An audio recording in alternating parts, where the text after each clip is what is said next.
Denzel Washington did a masterful performance in Training Day. He absolutely killed it as usual. But they gave it to Denzel because they denied him the year he played Hurricane and the year he played Malcolm X. Those were the years he should have won. He should have won both, by the way.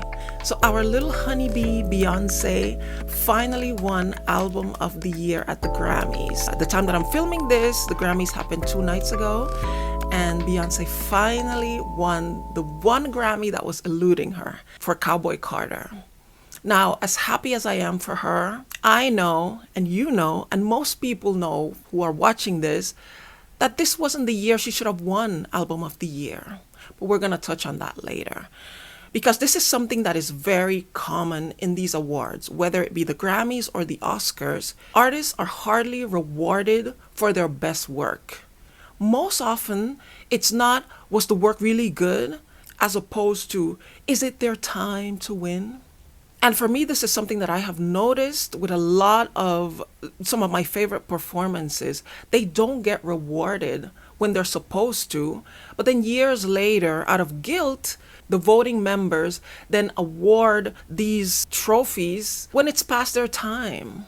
And the Oscars are notorious for this. Say, for example, in 2002, when Denzel Washington won his Best Actor Oscar for Training Day, I remember it was such a happy occasion. I remember I was staying at my friend's house and we were watching it, and we were so happy. That was the same year that Halle Berry won Best Actress.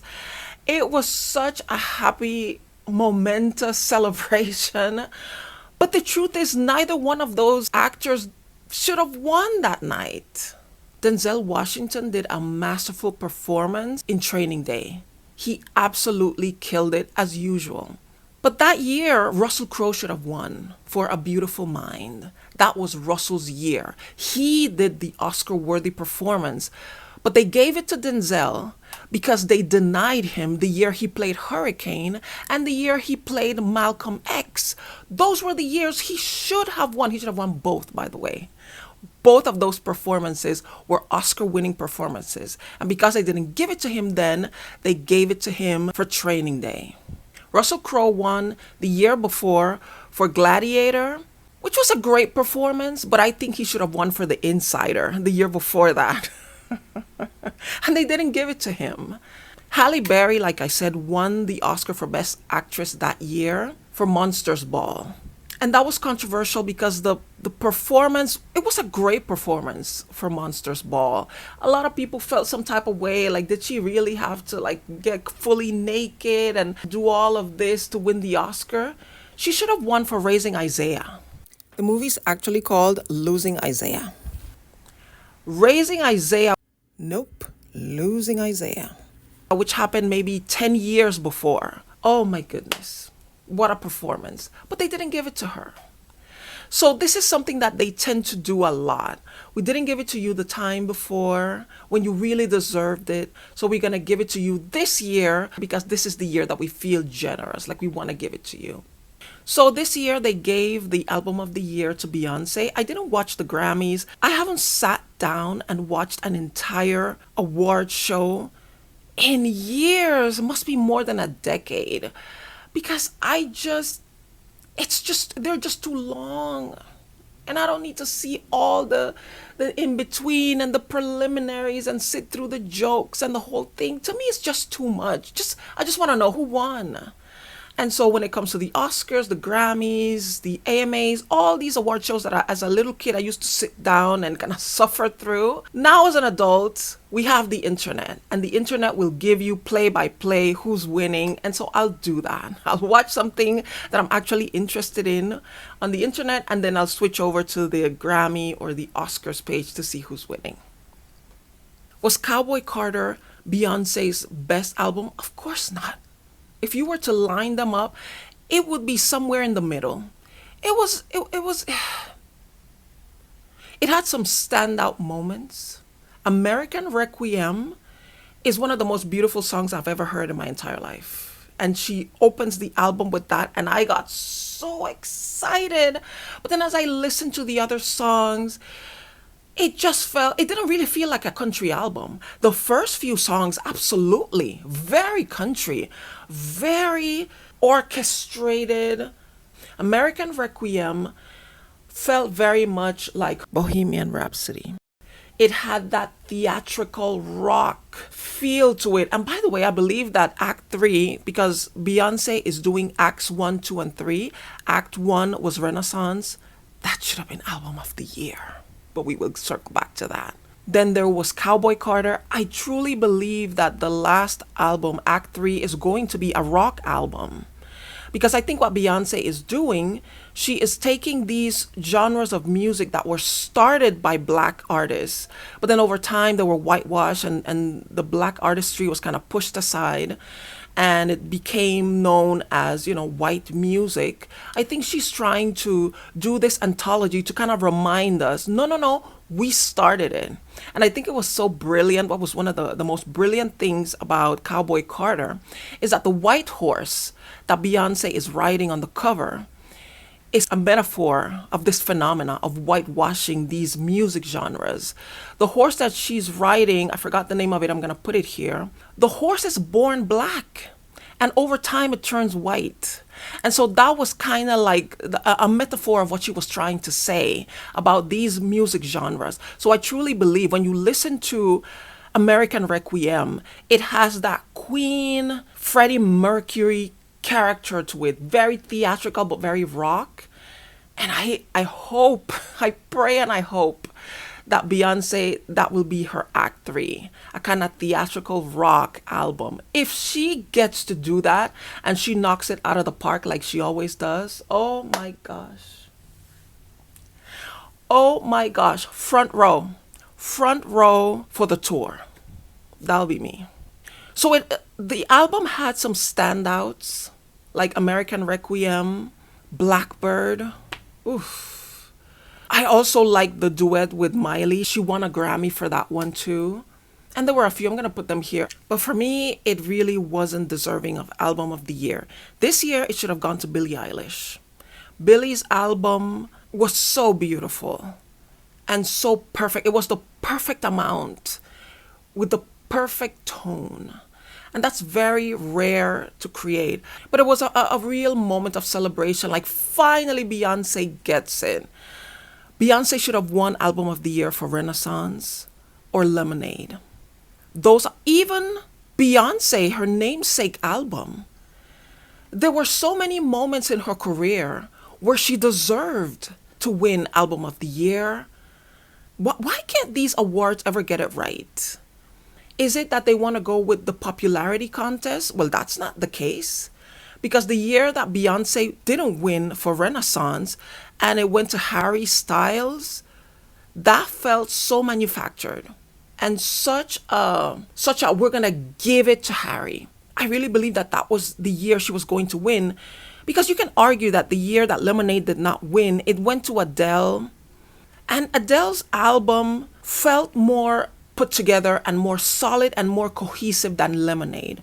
Lemonade, like Cowboy Carter, was all over the place. But the difference is, Lemonade, there was a theme there.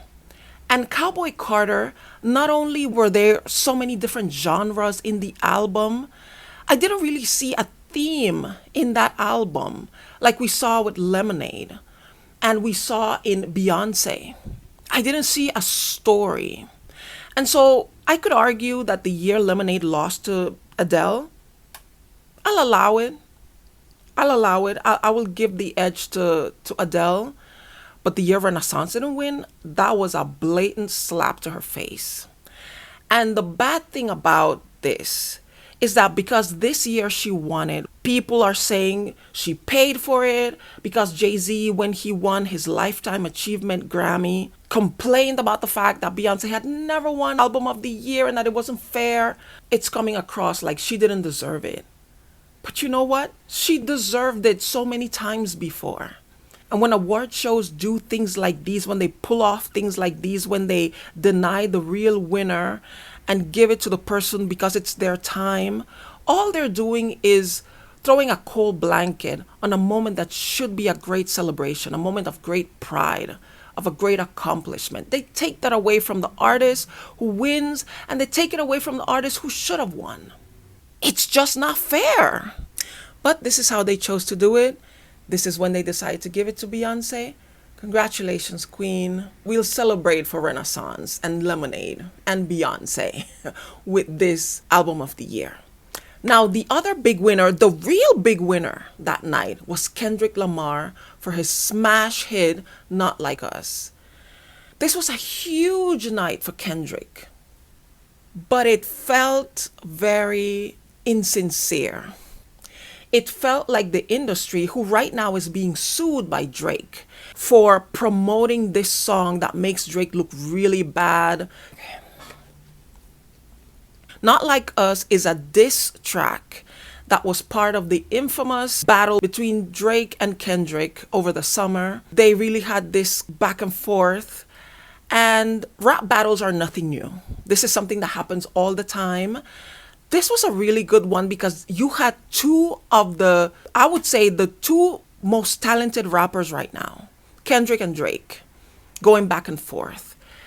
And the coup d'etat in that battle was Not Like Us. That turned into the dance song of the year.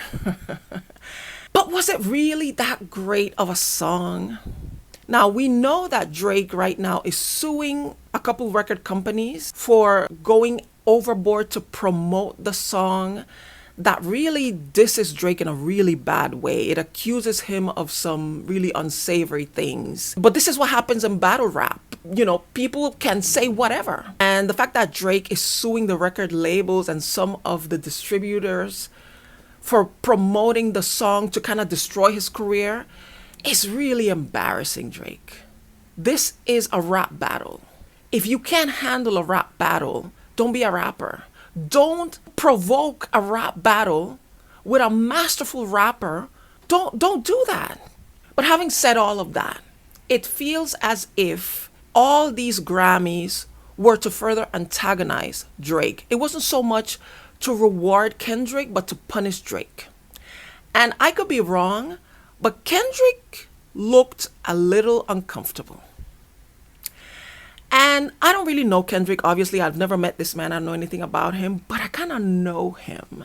And if I know him as well as I think I know him, Kendrick is a purist. He does this for the love of the art.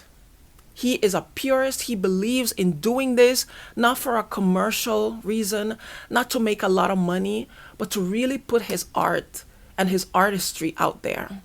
And when you're an artist like that, when the industry embraces you and rewards you so excessively, artists can feel a little uncomfortable.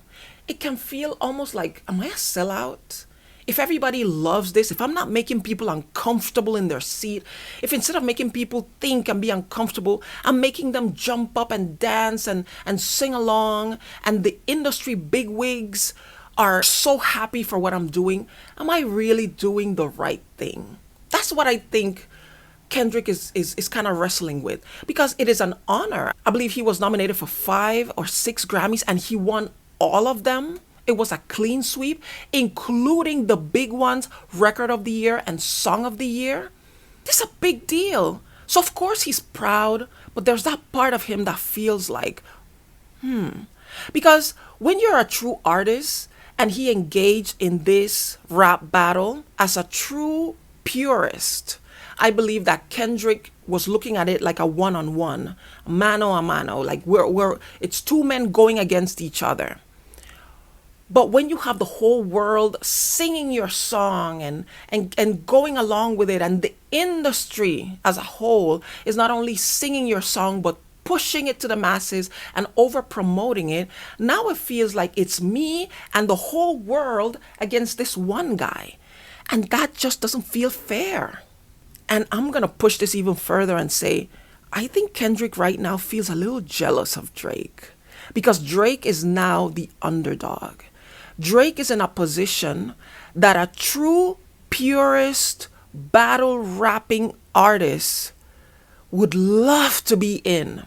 Because when the whole world feels like it's against you and you are the ultimate underdog, it is fertile ground for you to build something amazing. A comeback that nobody saw coming. You can really dig in with your pen and take all those frustrations and that anger and that feeling of isolation and loneliness and create something amazing. And Drake has the kind of artistry and talent that can absolutely do that.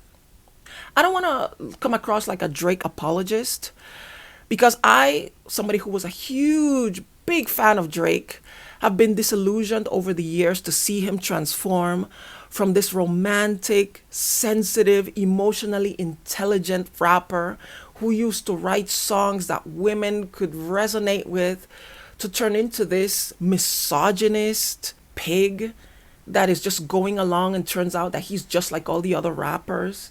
When he started out, he really was criticized by men. Oh, he's too soft, he's too this, he's a simp. But he didn't care, because the songs that he was writing was for the ear of women, and it was women who put Drake on that pedestal that landed him at the top of the rap food chain. Okay? It was women. And once he got everything he wanted from us, he just kicked us to the curb and, started doing songs insulting Rihanna and Serena Williams and Meg Thee Stallion. It was very clear what he was doing. He used us to get to the top. And when we realized that Marvin's Room, Drake, it was all an illusion, I turned my back on him. But we cannot deny that he's probably the most talented rapper out there. The way he uses metaphor and simile and wordplay in a very elegant way. He makes it look so easy. And I think Kendrick knows this.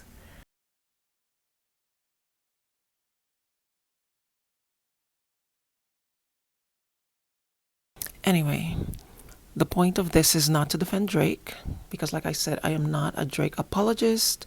Knowing the kind of people that have the kind of integrity that Kendrick has when it comes to his art, I think he would much rather be in the position of the underdog, the person that is being underestimated, who is cooking in the background and getting ready to come up with something unexpected, than to be the person who's being cheered by everybody, especially everybody in the industry, for a song that Kendrick knows is not his best. It's a great party song, but it's just not Kendrick's best. But it's being treated that way, not on its merits, but to punish Drake. You see what I'm saying? I could be wrong. I'm hardly ever wrong, in my opinion. What else? Taylor got shut out. Taylor has enough Grammys. Not all of them deserved. And she knows it. Oh, another thing is, I believe Beyonce knew she was going to win Album of the Year. I don't think she knew she was going to win Country Album of the Year. I think that she was told ahead of time. I don't think Jay-Z would have showed up blind, not knowing if his wife was going to be humiliated one more time. I believe they were told, yes, this time we're going to give you the Album of the Year. But the Country Album of the Year, I think that was a shock. And you could see it in Beyonce's face. She really looked surprised. But when they announced Album of the Year, they didn't really look that surprised. Jay-Z, his face was so neutral. It was like, of course, that's why we're here.